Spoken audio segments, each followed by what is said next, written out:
Tapos yung mga ang aabangan. Imagine mo 5 minuto na yun. Ang oras. Pero ito 3 parts na yun, sabi ko, Diyos ko po, inaabot ng 2 million views in one day.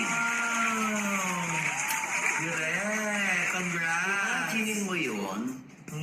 Tapos may napanood akong teleserye. Oh, Hindi ko nababanggitin kung ano. oh, Ang baba. ilan lang?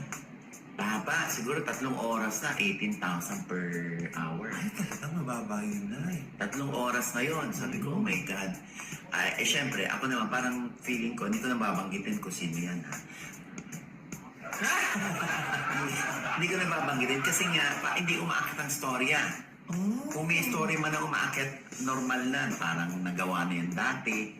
So, dapat siguro, no, yung dapat nag-evolve din yung mga kwento. Yung tinutukoy kong teleserye, parang